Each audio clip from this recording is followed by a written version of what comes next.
Et salut, c'est Major Mouvement. Aujourd'hui, je suis avec Walid alias Alsen, médecin. Salut à tous, effectivement, je suis médecin. Tu l'as bien mentionné dans ta story, Ouais. en mettant un petit tacle gratuit en disant que... J'ai juste dit qu'on avait l'impression que tu avais 16 ans. Je dirais 17, 18, mais bon, voilà, c'était pas forcément la peine de mentionner, mais oui, je suis médecin. Pour ceux qui ne te suivent pas, donc Alsen sur YouTube, sur Instagram, sur Twitter, moi je tiens à te remercier publiquement parce qu'en fait, tu as été le tout premier professionnel, ou du moins futur professionnel de santé à te lancer sur les réseaux sociaux. C'est vrai que ça fait longtemps que je suis sur les réseaux et après, évidemment, ça évolue avec les années un petit peu le contenu que je propose dessus. Je me suis un petit peu adapté en fait à chaque période que j'ai traversée, c'est-à-dire la période où j'étais juste étudiant, puis après je suis devenu interne et puis maintenant médecin. À chaque fois, le contenu a changé, mais de manière progressive, finalement, avec mon cursus. C'est hyper intéressant, c'est ça dont on va parler aujourd'hui. Cette vidéo donc s'adresse aux gens qui veulent se lancer dans les études de médecine, qui sont dans les études de médecine, qui galèrent parfois à apprendre, ou qui veulent parler un peu plus de nos métiers. On va diviser normalement cette vidéo en 3 temps. Une vidéo où on va essayer un maximum de raconter ce qu'on a appris, notamment pendant la première année de médecine, ce qui est peut-être l'une des plus importantes. Après, toi, tu vas parler du reste du cursus. Moi, je vais parler un peu plus du cursus kiné. Donc, si jamais vous rentrez en kiné ou en PACES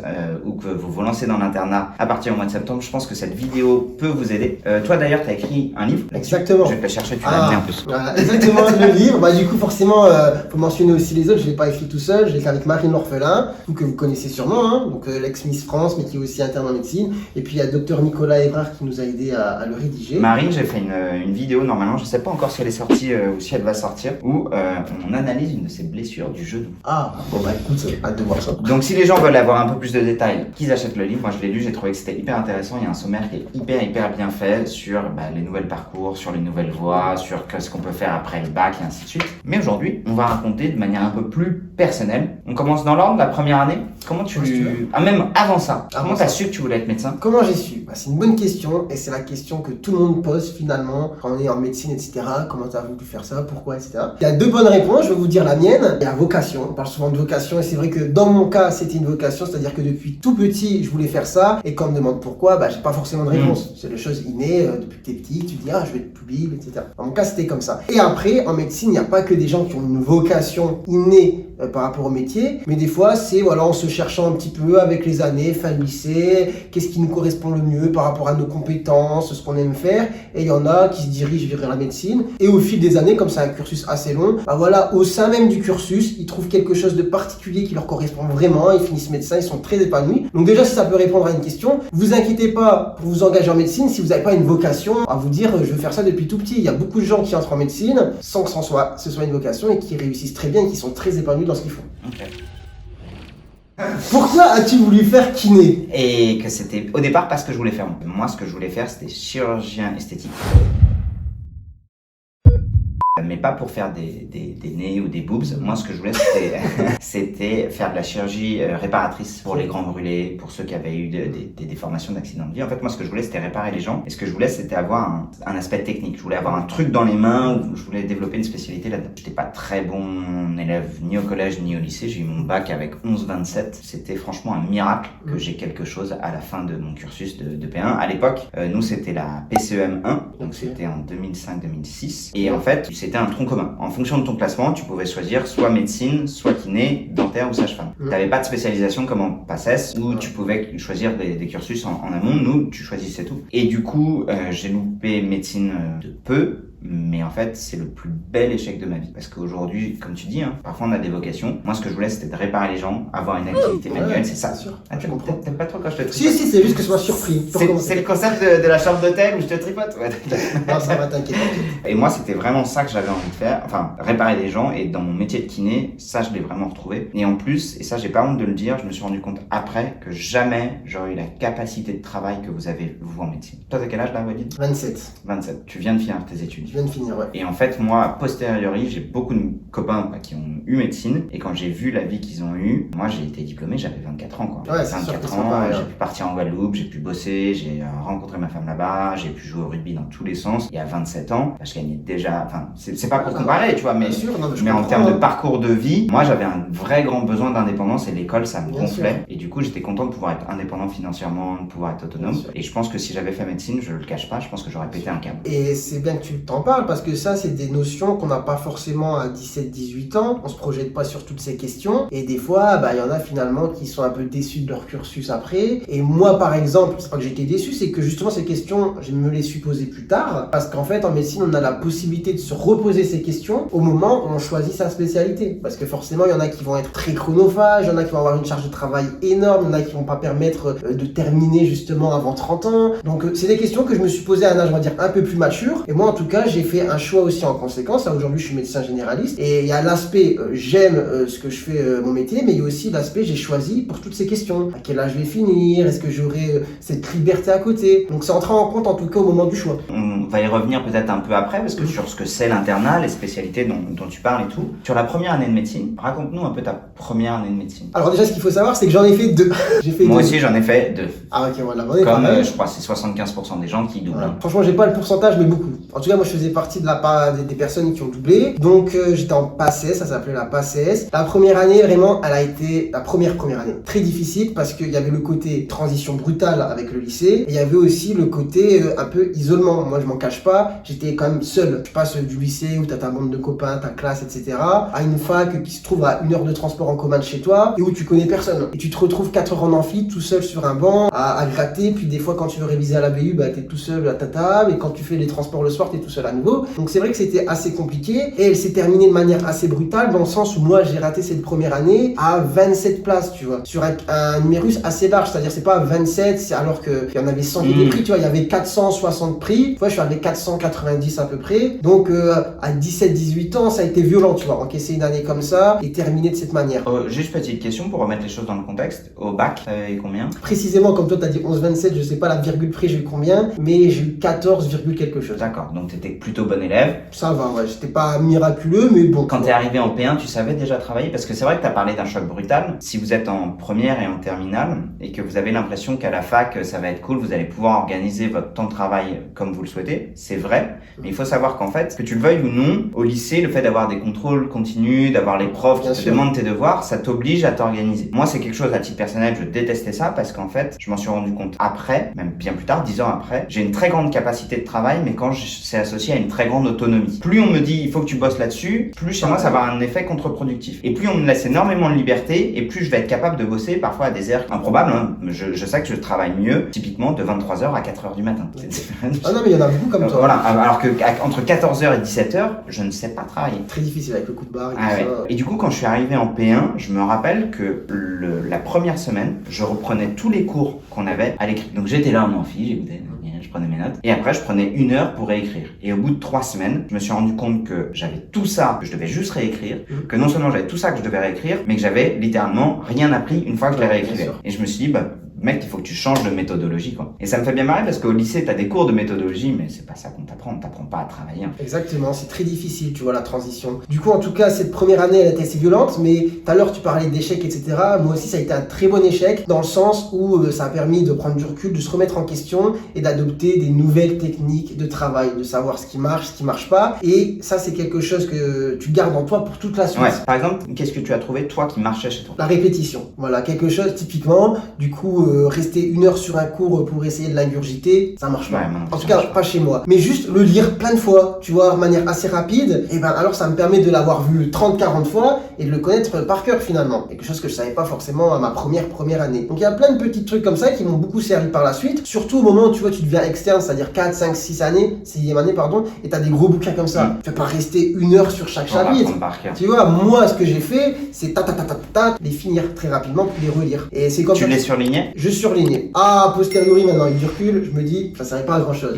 Mais ça a ce petit côté qui rend la chose moins chiante au moment où tu es en train de les lire. Ce que j'ai remarqué qui fonctionnait chez moi, c'est quand je m'appropriais le cours et que je devenais moi-même mon propre prof. C'est-à-dire que, typiquement, je me rappelle très bien de la biocellulaire où, quand on apprenait l'ADN mitochondrial, ok, et ben j'étais là. Grégoire, vous allez nous expliquer à quoi ça sert l'ADN mitochondrial et en quoi est-ce qu'elle diffère de l'ADN issu du noyau de la cellule. Et j'étais là et j'expliquais. Et en fait, plus j'incarnais j'incarnais mon propre message et plus j'arrivais à le retenir et à le vulgariser. Ça marche pas pour toutes les matières. Pour l'anatomie, ça marche pas parce que ça demande en même temps une visualisation dans l'espace. Pour la myo, à la limite, ça marche parce que tu peux, la myologie, donc c'est l'étude des muscles. Mais par exemple, pour tout ce qui est artères et veines, c'est impossible à retenir. Ouais, c'est pas facile. Je pense que c'est juste important pour vous de prendre le temps de comment fonctionne votre mémoire et comment vous fonctionnez bien dans votre travail. Parce qu'on est tous différents là-dessus. Est-ce que vous êtes plutôt visuel? Est-ce que vous êtes plutôt auditif? Est-ce que vous imaginez bien quand vous l'appropriez? Et de prendre du temps de savoir comment votre cerveau fonctionne, c'est vraiment du temps de gagner. Exactement, il faut pas avoir honte de se dire tout ce que j'ai fait, finalement ça marche pas, donc je recommence à zéro et j'utilise une autre méthode, tout simplement. Du coup, la deuxième première année, rien à voir. Dans le sens où déjà, sur le plan méthodologique, il y avait beaucoup de choses qui ont changé, donc j'étais quand même, je le sentais, tu vois, que j'étais bon et que les connaissances étaient en moi, tu vois, donc quand tu le sens... Je sentais que j'étais bon et que les connaissances sont en moi, je vais pouvoir y arriver jusqu'à la fin de l'année. Mais c'est vrai, parce que du coup, t'as le comparatif, tu t'es connu et tu te souviens de comment tu étais, comment tu ressentais les choses. T'avais pas peur de faire moins bien au niveau de ton classement, sachant que t'avais raté de 27 places, tu t'es pas dit, j'arriverais pas à sortir un aussi bon résultat? Je pensais pas de cette manière, c'est-à-dire j'avais peur de pas avoir mon année, mais je me disais pas je ferais pire, paradoxalement, tu vois. Non, je le sentais vraiment que j'étais meilleur, mais il y a toujours cette crainte que ça suffise pas cette année, qu'il y ait des gens trop forts qui débarquent et que toi tu sois meilleur, mais que les autres soient encore meilleurs que toi. Donc finalement, ça n'a pas été le cas. J'avais, comme je te dis, les connaissances, et en plus de ça, tout ce qui est autour, humainement et tout, c'était différent. J'étais plus seul parce que tu vois, en étant doublant, il y a tout un groupe de doublants dans lequel tu te reconnais, tu te fais rapidement des potes. Tu t'étais fait bisuter en tant que prion? Pas vraiment, en fait, l'ambiance dont on parle à chaque fois sur les j'avais amphis. entendu des trucs horribles, comme quand on te volait tes cours. J'avais entendu des trucs comme quand on se foutait de ta gueule. Ouais, le premier jour de la rentrée, c'était costaud en amphi. Tu vois, mais finalement, c'est des gens qui restent pas. Je pense que les gens toxiques comme ça, qui sont doublants et qui veulent juste faire genre, machin, t'es un bisu, ils font chier les 15 premiers jours. Après, ils ont autre chose à faire parce qu'ils savent que de toute façon, ils serviront à rien. Il y avait ce petit côté marrant, tu vois, un peu ambiance en amphi que j'ai pas trop connu, tu vois, la première année. Ça tournait, nous, tu vois, les enfants, j'étais pas dans un groupe où il y avait beaucoup de doublants. Après, moi, du coup, quand j'étais doublant, j'étais dans un amphi, on était nombreux. Et c'est pour ça que je t'ai dit aussi, je me suis fait plein de potes. Et je me souviens très bien, on mettait l'ambiance, tu vois. Mais c'est-à-dire, on mettait l'ambiance. J'avoue. Mais c'est quoi, on mettait l'ambiance? Nous, tu vois, genre, à chaque fois, il y avait.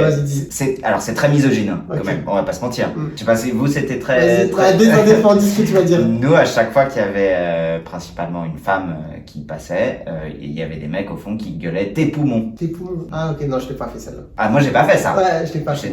Mais il y avait des mecs qui criaient ça en permanence. Bon, Les nanas n'appréciaient pas et bizarrement, ces mecs-là étaient toujours entre mecs. Ça ne marche pas. C'est pas une bonne technique de drague, on valide pas du tout. Les poumons, je l'avais pas. On avait nos petites expressions, mais voilà, c'était pour tout le monde. Garçon, fille, quand quelqu'un passe en bas, des fois, ça, j'avoue, je me confesse, mais c'était sur les entrecours, tu vois. Ça criait des assieds-toi? Non, par exemple, tu vois, quand quelqu'un marchait en bas de l'amphi, quand on était en haut, et tu vois, l'amphi est assez large, voilà, ça marche tout doucement, on criait des genres de plus vite, tu vois, pour mettre un petit coup de pression, dépêche-toi, tu vois. Quand des fois, des profs disaient certains mots, tu vois, sur la manière dont le mot se terminait, on répétait, tu vois, à la fin. Comme prolapsus. Voilà, consensus, j'avoue, c'est vrai, mais c'était pas, on embêtait personne, dans le sens où c'était respectueux. C'était respectueux, ça mettait une petite ambiance et ça donnait ce petit folklore des premières années de médecine. Et j'ai pas connu ce que tu disais, des vols, du bisoutage, du harcèlement, non, c'était du bisoutage. Non, c'était juste bon délire. Et en vrai, ça me faisait rire tout le monde. Peut-être que non, peut-être qu'il y a des gens, ils appréciaient pas, mais j'avoue que ce qui se dégageait, c'était, ça fait marrer. Donc j'ai fait partie de ça. Donc il y avait ce petit côté sympa qui rendait le fait d'aller en amphi moins chiant. Et tu dis, j'ai des potes cette fois, tu vois, c'est trop bien, je vais aller à la fac, je vais voir un tel. Et puis après, à côté de ça, le côté, je maîtrise mieux mes cours. Et du coup, moi, je me souviens, premier semestre, le verdict va tomber, tu vois, qu'est-ce que j'ai fait cette année? Classement, j'étais arrivé 67, tu vois, sur 3000. Voilà, tu vois. Donc vraiment, il y avait une différence par rapport à ma première année. Parce que du coup, quand ma première année, j'étais arrivé presque 800 au premier semestre et 460, tu vois, progression. Ouais, donc t'étais vachement remonté. Ouais, 460 au deuxième. Et là, premier semestre de ma deuxième première année, je suis 60 et des brouettes. Putain, mais là, quand tu reviens le lendemain, tu sais que t'es 60 et des brouettes. T'es le king, non? Ils ont dit quoi tes parents? Ils étaient contents, soulagés, parce que les parents, peu importe finalement, je pense que tu fais, voilà, ils te soutiennent, ils sont contents pour toi, mais surtout, ils sont contents de voir que t'es content, tu vois, et que t'es soulagé. Parce que vraiment, c'était un soulagement. Au moment, j'ai vu que j'étais 67. Mais en fait, je l'ai pas cru parce que, comme je t'ai dit, il y avait cette crainte d'être loin, t'imaginer que t'es vraiment devant, non, tu t'imagines pas, tu vois, même si tu dis, je pense pas avoir foiré, tu dis on est 3000, je peux pas être dans les 100 premiers. Là, quand j'ai vu que j'avais un classement à 2 chiffres, j'étais bloqué, tu vois, j'avais des frissons et tout. Même là, quand t'en reparles, je sens un peu d'émotion. Ouais, parce que c'est une émotion très forte par rapport à l'âge, tu vois. C'est-à-dire, t'as 18 piges, 19 piges. 18 ans. T'as l'impression vraiment d'avoir été d'avoir gagné la Coupe du Monde. Ouais, t'as performé. Et t'as performé, tu sais ce qu'il y a eu derrière, tu vois, ton résultat, les sacrifices, le temps, parce qu'au moment où moi je suis 67e, il y a 1 an et demi depuis le début. 1 an et demi quand t'as 18 ans, c'est long. Surtout 1 an et demi de galère, tu vois. C'est vrai ou c'est faux que t'as pas de vie sociale en première année de médecine? Alors, bah, ça dépend de où tu viens, de où tu pars. Tu vois, si t'es un gros teufeur de base, etc., je peux dire oui, t'as pas de vie sociale. Si t'es un mec comme moi qui de base a juste un petit groupe de potes qui fréquentent principalement le week-end, etc., ça change pas non plus des masses. C'est-à-dire que moi, c'était important de garder un équilibre. Donc je me souviens que par exemple, moi le samedi, c'était une journée un peu libération. Je travaille un peu le matin, puis l'après-midi jusqu'au soir, je fais rien. Tu vois, je suis avec mes potes, on va à la salle de sport. Le soir, on va manger au fast-food et tout ça. Cool. Tu vois, tu sortais pas en boîte jusqu'à 4h du matin. Non, il n'y avait pas de sortie. T'as fait combien de fois la fête? Ah, j'ai pas fait la fête en vrai. Moi, c'est pareil. J'ai pas fait la fête. Même le Nouvel An, je me rappelle le soir du Nouvel An, les 2 fois. Moi, c'était proche des concours. Hein. On passait les concours le 5 et 6. Le Nouvel An, je me couchais à 23h30, quoi. L'avantage qu'on a eu, moi je viens de Lille, c'est que on passait le partiel avant les vacances. Donc, les vacances de Noël étaient des vraies vacances où tu respires, etc. J'ai Nouvel An, j'ai fait la fête. Donc, c'était sympa, tu vois, c'était cool. Mais sur les semestres, non, moi c'était carré, c'était bonne hygiène de vie. J'essayais d'avoir une bonne hygiène de vie, même si je me couchais quand même assez tard. Les sorties, c'est des sorties calmes, le week-end, on va faire du sport, on va à la salle, on va manger. Tu travaillais combien d'heures par jour? Alors bah c'est variable, mais si je vais prendre une journée type où j'ai cours le matin, donc je fais 8h midi de cours, après pause déjeuner, etc. Tu reprends vers 13h30, 14h, et en général c'était du continu pour moi jusqu'à à peu près 19h à la fac, tu vois. Je restais en BU parce que c'est très difficile de rester dans ta chambre tout seul. D'ailleurs ça c'est quelque chose que je vous conseille largement. La maison c'est sûrement confortable, mais c'est pas là où vous allez le mieux travailler en fait. Moi j'allais travailler à la bibliothèque aussi. Bah ouais, moi je suis d'accord avec toi, après ça dépend des personnes. D'ailleurs j'ai une anecdote là-dessus. Ouais. Tu vois, rien à voir. J'étais à la bibliothèque et un jour je me pose en face d'une nana, des yeux bleus, mais j'ai jamais vu ça de ma vie. Impossible de me concentrer. Et je me dis, Greg elle est trop belle, Greg elle est trop belle, Greg elle est trop belle. Et en face de moi, et je me dis à chaque fois que je lève les yeux, elle est aussi en train de me regarder. Et je sors pour rentrer chez moi et là je me dis, va lui parler. Je fais demi-tour, je lui ai donné mon numéro et on est sortis ensemble. Anecdote costaud. Donc, à la BU, non seulement vous pouvez travailler, mais vous pouvez... Moi, ça m'est jamais arrivé. Non, bravo, en tout cas, félicitations. Elle m'a quitté. Bon, on va vite changer de sujet parce que ça devient malaisant. On n'était pas restés très longtemps ensemble. Bah ouais, la BU, du coup, moi, ça me permettait de pas me sentir trop isolé. Mais du coup, voilà, moi, j'habitais pas à côté de la fac. Donc, 19h en général, pour moi, c'était le moment de rentrer. Donc, j'avais quand même 1 heure de transport. Ça me laisse le temps d'arriver chez moi vers 20h, manger, me laver un peu. Et j'avoue qu'après, vers 21h, je me remettais un peu à mon bureau jusqu'au moment où je tombe de fatigue un peu. Ça arrive assez rapidement, c'est-à-dire 22h30. Voilà, je tiens plus, 23h, je dors. Il y a des légendes sur ceux qui travaillent 18 heures par jour, mais voilà, tu restes humain. Je fais 8h midi d'amphi, je travaille toute l'après-midi jusqu'au soir, je rentre manger, après je travaille un peu avant de dodo, et puis voilà. Arrive le résultat du second semestre. Donc ce qu'il faut savoir avant que je donne le résultat, c'est que deuxième semestre, relâchement quand même. Genre, j'ai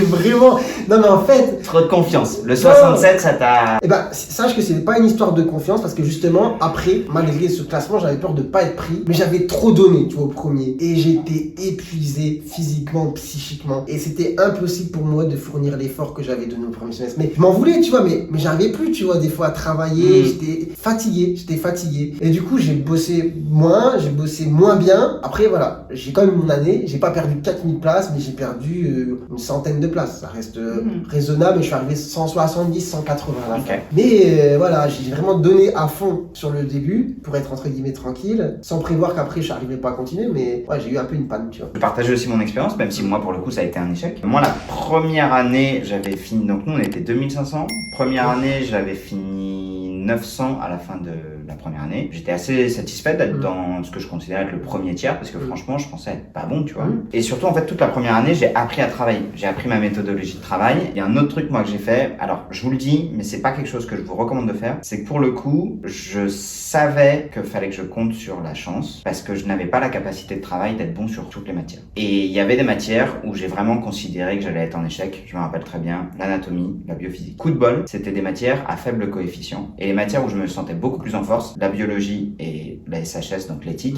c'était les plus gros coefs et c'était celles où lesquelles je me sentais le plus fort. Donc en fait, délibérément, j'ai fait des impasses dans le sens où j'ai moins travaillé ces matières-là, beaucoup plus travaillé celles à gros coefs. Et en plus de ça, j'ai été un peu stratégique, j'ai été un peu malin. C'est que non seulement la biophysique c'était un faible coef, mais surtout les notes, y compris des meilleurs, étaient très très basses. C'est-à-dire que même les meilleurs, ils avaient genre 7 sur 20. Les meilleurs des meilleurs, quoi. Et je me suis dit, entre avoir un 2 sur 20 versus avoir un 7 sur 20 pour un petit coef et pour passer de 2 à 7, c'est beaucoup de travail. Je préfère ce temps de travail l'investir sur l'éthique, la SHS et la bio. Et entre taper un 12 et taper un 17 sur un très gros coef, je me dis, je préfère être stratégique. Donc c'est une astuce que je conseille pas vraiment, je conseille uniquement dans le cas où tu serais un peu comme moi, t'es vraiment dans le dur et c'est une carte un peu à jouer, genre le tout pour le tout. Le risque majeur de faire ça, c'est que tu te retrouves sans rien. Mais moi, de toute façon, quand je me suis lancé dans les études de médecine, je considérais déjà que ça allait être un miracle si j'allais avoir quelque chose. Donc je le conseille peut-être aux gens qui, comme moi, partent avec vraiment pas de bons résultats au bac, ne savent pas bien travailler et à un moment donné, juste il n'y a pas cette grande capacité de travail et de compréhension, vous tapez pas un bon score et vous devez vous en sortir. Et donc pour ça, moi j'ai réussi, donc on était 2500 et tu vois j'ai fini je crois 467. Le dernier en médecine il était pris à 410 et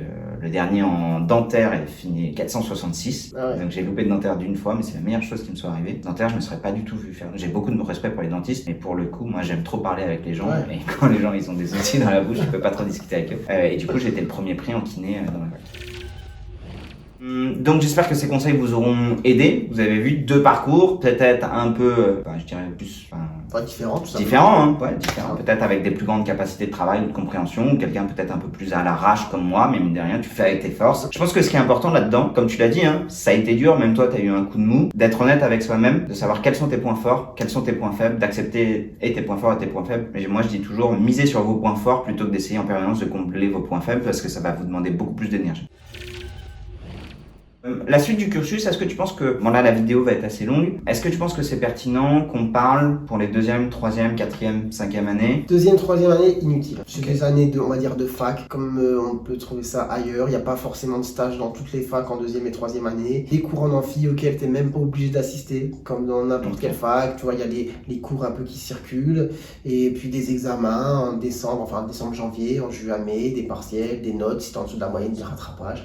Et puis voilà quoi. Donc je pense pas que c'est au sein de cette vidéo qu'il la regarde. Quoi qu'il en soit, si jamais vous êtes là en train de la regarder, Walid va vous donner quelques explications. Si jamais vous voulez plus d'explications, dites-le moi en commentaire. Et si jamais, je sais pas... Au pire, on fait un volume 2 quoi. On fait un volume 2 si jamais, genre, t'as 200 commentaires en me disant Greg, franchement, je prépare l'internat, j'en chie ou je suis en troisième année, j'en ai déjà ras le cul et j'aimerais bien avoir vos conseils. Alors pas les miens, mais pour le coup, je pense que je ferai venir d'autres médecins qui ont passé l'internat en fonction des SP. Toi, t'en parles. Anne de la Martingale en parle. Elle fait pas mal, notamment de live avec différentes spécialités. Finalement, je crois que j'ai quasiment tout dit. Tu peux rajouter quelque chose, mais je pense pas que dans cette vidéo, on va vraiment vous parler de l'internat. Non, ça mériterait une vidéo à part entière. Ça mériterait une vidéo à part entière. Je pense que là, la vidéo, comme tu as dit, c'est plus pour ceux qui se préparent à faire médecine, savoir ce qui les attend peut-être au début. Après, ce sur quoi on peut s'arrêter un petit peu par rapport aux premières années, c'est que ça a changé, que ça ressemble pas à ce qu'on a connu nous. Donc maintenant, la passe, et moi de mon côté, ça je ferai des vidéos où j'essaierai de trouver justement des témoignages. Non mais je vais recenser des témoignages parce que la passe c'est différent de ce qu'on a connu. C'est vrai qu'il y a beaucoup de personnes qui se plaignent ou qui m'envoient des messages par rapport à la manière dont ça se passe. Il y a des choses qui ça se passe. Dont ça se passe, exactement. C'est assez dur parce qu'il y a aussi des questions d'oraux. Et les oraux, bon, évidemment, pas forcément très objectifs, tu vois. Donc il y a beaucoup de personnes, sachant que c'est assez compliqué parce qu'en fait, il y a une première partie, soit tu la valides directement et tu passes, soit en fait, tu fais partie des ceux qui sont éligibles pour passer après. Et là, on repart à zéro. Ça, c'est chaud. Tu vois, et ils repartent à zéro avec les oraux qui départagent. Ce livre sera réactualisé, donc vous inquiétez pas, toute la suite des études en tout cas est bien retranscrite, le début un petit peu quand même, avec des témoignages, mais la passe, on va en reparler parce qu'il y a ces questions d'oraux aussi. qui redépartage une deuxième fois après les premiers résultats. Il y a des gens qui disent c'est pas normal. Il y a un gars voilà qui était largement après moi, tu vois, sur les résultats purs, et il passe l'oral et maintenant c'est lui qui passe, tu vois. Donc voilà, j'ai pas plus de détails que ça pour le moment. Après, regarde, dans nos professions, une capacité de communication, c'est aussi hyper important. Hein. Exactement. Mais bon, là, voilà, est-ce que l'oral de 15 minutes, sur des trucs aussi parfois préparés de ce que j'ai entendu, chez des gens qui ont 17, 18, 19 ans, est-ce que c'est le bon moyen de départager pour vraiment la suite du cursus? Je sais pas, point d'interrogation, à voir. Allez, je te pose juste la question avant de passer aux questions-réponses. Ton plus beau souvenir de P1? Bah, le 67, hein. Normalement, c'est le 69 que les gens disent, c'est le 67. Bah, en fait, c'est marrant que tu dis 69 parce qu'en fait, tu vois, en fonction des spécialités que tu choisis, enfin médecine, pharmacie, dentaire, tu vois, il y a des coefficients différents. Donc en fait, j'avais 5 classements. Et c'est vrai que le 67, c'était le classement général, le tronc commun, tu vois. Mais classement médecine avec les coefficients appliqués des matières médecine, j'étais 69. Okay. J'ai été Génial. 69, voilà. C'était l'anecdote. Ton pire souvenir? Le pire souvenir, bah, c'était le 467, si je dis pas de bêtises, ou 69. Enfin, c'est le fait que je rate à 27 places, quoi. Ça a été vraiment dur parce qu'en fait, au moment où on dit ça, on dit, bah, l'année de merde que t'as passée, tu vas la refaire, tu vois. Et tu te projettes déjà comment je vais vivre ça. Et après, bah, c'est tout, hein. Tu serres les fesses et tu vas. Et bonne nouvelle pour ceux à qui peut-être voilà, qui subiront des échecs, bah forcément la deuxième année, comme j'ai dit, était différente de la première. Tu vois. Je suis pas traumatisé de ma deuxième paire. Tu vois. Quel est ton plus beau souvenir de ta première année? Tu fais semblant que non, je réfléchis pour de vrai. Je crois que c'est la semaine de vacances que j'ai passée entre le premier semestre et la deuxième semestre. Ah, c'est sûr qu'il fait du bien. Hein. Ouais, je suis parti au ski avec deux de mes meilleurs potes. Je crois que j'ai joué à la PSP, à Mortal Kombat comme jamais. Ouais. J'ai bu des Smirnoff Ice. L'alcool est attention pour la santé. Ah bah c'est sûr que quand tu décompresses, ça va bien. Ouais, et du coup, transition, le pire souvenir. Le pire souvenir, celui-là il vient facilement et encore aujourd'hui je m'en veux. J'ai fait une énorme connerie. On était donc avec mon meilleur ami Elric de l'époque, on était en première ensemble, terminale ensemble, on a fait notre première année de médecine ensemble et on a redoublé notre première année de médecine ensemble. Et Elric, c'est quelqu'un qui cartonnait aux examens blancs. Et du coup je me faisais pas de soucis pour lui. Et en fait il gérait mal le stress. Et le jour des résultats, moi je savais que je pouvais potentiellement avoir une dentaire médecine, mais au kiné. Parce qu'en fait quand t'as ton résultat, tu sais pas directement ce que tu vas avoir. Tu dois te présenter le jour des résultats en amphi et puis en fait ça déroule et plus les places remontent. Et Elric, lui, le classement qu'il avait, il savait qu'il allait rien avoir. Et l'erreur que j'ai faite à ce moment-là, c'est d'avoir été tellement focus sur la concentration de quelle place j'allais avoir que je l'ai pas du tout soutenu. Ah ouais. Et je me rappelle lui avoir dit une phrase et je m'en veux énormément. Je lui ai dit ah mais pour toi c'est facile, t'as rien eu, du coup tu te poses pas de questions. Ah ouais, c'est violent ça. Et j'étais mais tellement et sur le coup je m'en suis même pas rendu compte. Et c'est 2 jours après, je me suis dit mais Greg, tu lui as dit ça quoi. Et c'est un de mes meilleurs amis aujourd'hui, il était témoin de mon mariage et je me suis excusé. J'en profite encore s'il voit cette vidéo pour m'excuser, mais à quel point j'étais. Et ça montre aussi parfois, tu vois, comme quoi ça peut nous mettre des œillères aussi ces études-là. Ou même la personne avec qui t'as partagé énormément de choses pendant un an, où lui il est dans la merde et en fait j'ai pensé qu'à ma gueule. Donc ça je m'en veux énormément parce que finalement au-delà de tout ça, c'est une amitié qui aurait pu se briser juste parce qu'il aurait dit mais t'es le gros connard et il aurait eu raison. Bien sûr. Bah, d'ailleurs en parlant d'amitié, en tout cas les études de médecine pour moi, le cursus, ça a été aussi une manière catalyseur on va dire pour trier dans les relations sociales. C'est clair. Moi les études de kiné, tous mes potes de kiné, mes meilleurs amis de kiné, c'est encore mes meilleurs amis. D'ailleurs Elric, après ça, il est reparti sur une année de prépa kiné et du coup il a fait kiné dans une autre école que moi et aujourd'hui on est toujours les meilleurs amis. Moi c'est à l'inverse, c'est-à-dire que les gens que je fréquente toujours aujourd'hui etc, c'est des gens qui sont pas en médecine et que j'ai connus soit avant soit en parallèle de médecine, mais voilà tu vois c'est chacun un petit peu son style, mais les études permettent aussi de savoir toi les personnes te soutiennent, qui sont là pour toi au bon moment et tout ça, partagent aussi tes mêmes valeurs et tout, et c'est un bon moyen aussi d'avoir des amitiés solides après. Bien sûr. On va répondre à vos questions, vous me les avez envoyées en story, je les ai envoyées à Walid sur son téléphone par WhatsApp. Ok, peut-on devenir kiné après un accident et garder des séquelles? Enfin, en gardant des séquelles, perte d'équilibre par exemple. Oui, clairement, je pense que on peut même être kiné et ou médecin avec un handicap. Je pense que ça peut même devenir une force. Après, comme dans n'importe quel handicap, c'est ta capacité à adapter en fait ton métier. Donc je pense que oui, le handicap ne doit pas t'empêcher. Typiquement, il y a beaucoup de kinés qui sont malvoyants et qui exercent à l'hôpital. Moi, j'ai vu des kinés malvoyants en réa. Tu vois le nombre de câbles qu'il y a en réa. Même en étant voyant, c'est une tannée, quoi. Donc non, je pense que même si vous avez un handicap, vous devez pas vous limiter dans le choix de vos métiers. On m'a posé la question, d'ailleurs, je me fais une petite coup de pub. Sur ma chaîne, j'avais fait des vidéos où j'avais pris des témoignages d'étudiants en médecine qui avaient des pathologies chroniques. Oui, je m'en rappelle très bien. Voilà. Donc il y en a qui ont des pathologies chroniques qui sont en T'avais médecine. un qui avait la muco. Il y en avait, ouais, elle s'appelle Aurore, elle a la mucoviscidose, elle est en 5e ou 6e année de médecine maintenant. Donc tu vois, il y en avait d'autres qui avaient des pathologies particulières. Ça, et après, en médecine, il y a la possibilité aussi de faire pas mal de spécialités différentes dans lesquelles, par exemple, je sais pas, la radiologie, travailler en laboratoire, ça permet aussi d'adapter au mieux parfois par rapport à son handicap aussi, son mode de travail. Bon, question suivante. Comment rester humain et ne pas devenir une machine? Franchement, c'est chaud, mais c'est dur parce qu'il y a certaines personnes, malheureusement, y compris des patients, qui te donnent envie d'être des machines. Tu vois, je te donne un exemple, mais ça m'est arrivé lundi au cabinet. J'ai un mec qui est arrivé, il est comme ça. Donc moi, dans mon cabinet, j'ai des cordes comme ça. Et le gars me dit même pas bonjour, il est comme ça en train de jouer avec ma déco. Et j'étais au bureau, il arrive, il prend son ordonnance, et il me la jette comme ça. Il est sur le bureau, il me dit prenez rendez-vous. J'ai pris son ordonnance, je dis bah les rendez-vous, vous les prendrez vous-même sur Doctolib. Ah ouais. Il dit, et là le mec il est devant moi, il dit vous prenez pas de rendez-vous, vous avez que ça à faire. Je dis non, j'ai des patients. Ah c'est dingue. Et tu vois, et en fait en réalité, moi aujourd'hui, mon meilleur conseil c'est si t'as quelqu'un en face qui a un comportement qui n'est pas celui d'un humain, qui te respecte pas, moi je serais pas humain. Et du coup ça me permet vis-à-vis de ce genre de personnes-là, ce qu'on peut faire en libéral, ce qui est beaucoup plus difficile à faire à l'hôpital forcément. Bien sûr. Mais en fait moi ça me permet de préserver mon énergie pour les gens qui sont prêts à révéler leur humanité. Bien sûr. Bah, des histoires comme toi, j'en ai aussi plein. Après, peut-être que la personne parle aussi de ce qu'on éprouve pendant les études, qui fait que peut-être potentiellement on peut devenir insensible par la suite.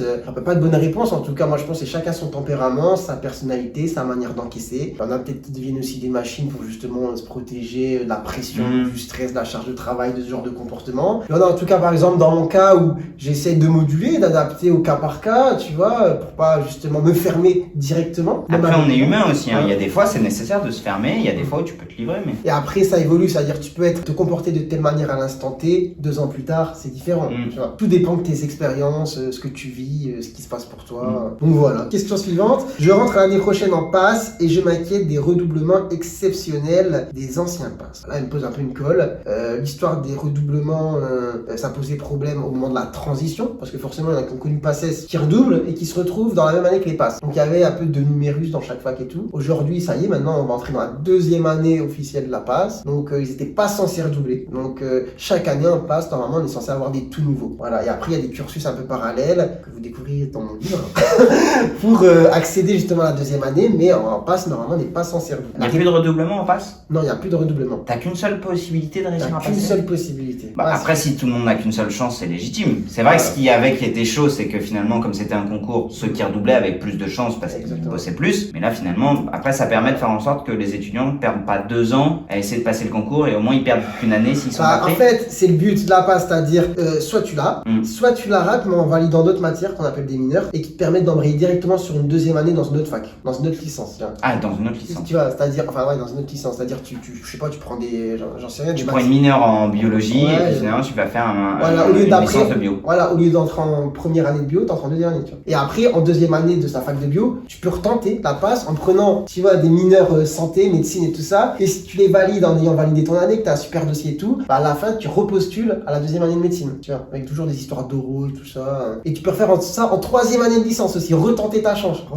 pardon. Donc ça devient un peu compliqué, mais pour faire le lien entre les différentes facs, tu vois. Mais on peut plus redoubler. Après, voilà, c'est chacun son avis sur le sujet. Moi, ayant vécu ce que j'ai vécu, toi aussi, je pense, je suis pour le fait de donner une 2e chance directement aux gens en leur disant, bah là, vous avez fait des erreurs, vous apprenez vos erreurs, contentez. Maintenant, ça a un peu changé. Moi, j'ai pas d'avis là-dessus. Ça marche. Bon, en tout cas, on peut passer, je pense, à la prochaine question. Je suis en réorientation après 10 ans de vie active. Je vais douiller à quel point? Avec un petit smiley comme ça. Voilà. Un petit smiley avec la goutte d'eau sur le front. Bah écoute, en tout cas, par expérience, j'ai connu beaucoup de gens qui avaient un métier avant d'entrer en médecine, même une vie de famille, etc. Et qui ont tenté. Et franchement, en général, ça a toujours bien marché pour eux parce qu'ils ont une certaine maturité, un certain recul, ils savent ce qu'ils veulent dans la vie. Et voilà, bah, ils réussissent en général du premier coup, les années s'enchaînent, et puis... Voilà. Hein. Moi, je suis assez d'accord avec toi. Je pense que la vraie question qu'on doit se poser, c'est si à un moment donné de ta vie, t'as peur de te faire chier dans ton métier, n'aie pas peur de te réorienter pour faire un autre métier qui te plaira. Je pense que moi, la chose dont j'ai le plus peur personnellement, c'est de finir à 85 balais et de me dire putain, j'ai pas fait les bons choix parce que j'avais peur de me planter. Je préfère me planter. Je pense que la situation, quand t'as des gamins, quand t'es en couple, que t'es comme ça déjà à la fin du mois et que tu te dis putain, faut que je reprenne un crédit, bah ça s'envisage. Je pense que ça s'envisage. Je pense que c'est le moment d'en discuter avec les banques. Je pense que c'est le moment de faire le point, d'en parler à son conjoint, d'en parler à ses gamins. Mais si tu te lances, t'as tellement de maturité que tu sais travailler beaucoup plus qu'un gamin de 18 ans, quoi. Du coup, je rebondis parce que c'est très intéressant. Parce que Merci. moi... Pour une première fois que tu réponds spontanément à une de mes phrases. Non mais c'est bien parce qu'en plus j'ai une anecdote sur laquelle je peux rebondir. Moi j'ai mon meilleur pote qui est aussi un membre de ma famille, avec qui je traîne depuis très très longtemps, qui du coup C'est un meilleur pote et en même temps un membre de ta famille. Ouais. C'est un membre de ta famille, tu vois. Non franchement c'est le gars, je traîne avec lui tout le temps. Et c'est Voilà. ton cousin? Ouais c'est mon cousin. Bah c'est ton cousin alors. Ouais mais on a des cousins avec qui on traîne pas, avec qui... Bah si, tu vois, quand tu dis c'est mon cousin, de fait ça va être un de tes meilleurs potes. Bah après j'ai des grandes familles. On a Ah. peut-être quand t'es 68 dans ta famille, tu vois. En tout cas avec lui je traîne depuis tout le temps et il avait un cursus voilà, il travaille en mairie. Ok. Et direct on commençait à dire non c'est pas pour moi. L'administration tout ça il se faisait chier à mort. Il se voyait pas évoluer toute sa vie là-dedans. Du coup ce qu'il a fait, il a serré les dents, il a travaillé 2 ans pour mettre de l'argent de côté et maintenant il est en dernière année de kiné. Chaud. Ouais, Un futur collègue. Un futur collègue. Salut, un futur collègue au cousin. Exactement. Et du coup, en plus, comme il est passé par Staps pour avoir kiné, Ouais. tu vois, il l'a eu du premier coup. Tu vois. Chaud. Ouais, du premier coup. Et aujourd'hui, il va entamer à partir de septembre. Il est à quelle école? Celle de Lille, je pense, c'est Icapao. C'est le Icapao. Icapao. Icapao. Je sais pas. C'est Lisbonne, non? C'est à Lille. C'est juste à côté de la fac de médecine, tu vois. Ok, ça marche. Mais voilà, dernière année. Réorientation, aujourd'hui 29 ans, donc il a repris des Ouais, études à 24-25, tu vois. D'ailleurs, vous êtes nombreux à me poser des questions sur le cursus pour passer par STAPS. Malheureusement, je suis désolé, j'ai pas la réponse là-dessus. Je sais que c'est une possibilité. Est-ce que c'est difficile? J'en sais rien parce que moi, je sais qu'il y a 15 ans maintenant, ça a changé. Donc, j'ai pas la réponse à vous apporter là-dessus. Lui, quand il était, c'était chaud parce qu'en fait, il y a très peu de personnes qui passent, tu vois. Il y en avait genre 30 sur 500 inscrits, tu vois. Et donc, il fallait tout donner, tu vois, parce qu'il y a aussi des redoublants comme en P1. Donc, fallait être chaud, quoi. Fallait être chaud pour être dans les 30 premiers.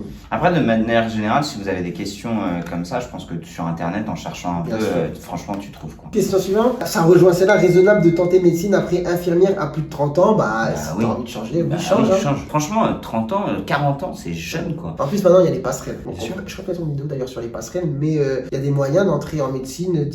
J'ai un pote, un très bon mais là, pote parce aussi. que, vas-y. Je parlais de tous mes potes. Mais il était... C'est un cousin ou pas? C'est pas un cousin. C'est pas un cousin. Pourquoi t'as eu le temps de réfléchir? T'as une si grande famille que ça. Non, peut-être, il y a un moment, il est peut-être avec Tati Denise, mais je sais pas trop, c'est fou. Ils se sont juste chopés à un mariage, donc depuis. Non, c'est pas un cousin. C'est pas un cousin, mais c'est un mon pote. En fait, il était pharmacien et il a fait une passerelle pour devenir médecin et il est arrivé en 3e année directement de médecine. avec Parce la qu'il était passerelle. déjà docteur en pharmacie. Voilà. Le mec, il sera double docteur en pharmacie. Hein. Il est double docteur parce que là, il est sur la fin, il a passé sa thèse, donc il est double docteur. Ouais, bon, il a 58 ans. Non, il a 34 ans à peu près. Il est chaud. Bah ouais, tu vois, il a fini pharmacie à je sais À pas moi, 26, 26, ouais, 27. c'est ça. T'es arrivé en 3e année et tu refais Et ça. il a pris quoi comme spé? Anestria. Ah oui, donc le mec est à fond dans la molécule, quoi. Il gère, il est bon, tu vois, il est bon dans ce qu'il fait. Allez, autre question. Existe-t-il un cursus permettant d'étudier à son rythme en fonction du travail? J'ai pas bien compris la question.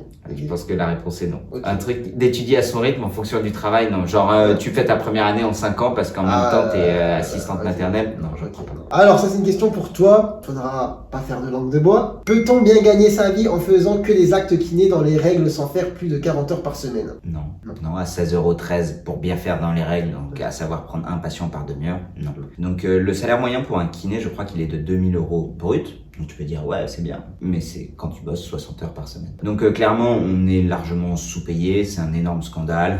De toute façon, de manière générale, fais pas des métiers dans la santé pour bien gagner sa vie. Je pense que c'est pareil pour vous. Toi, t'en parlais régulièrement.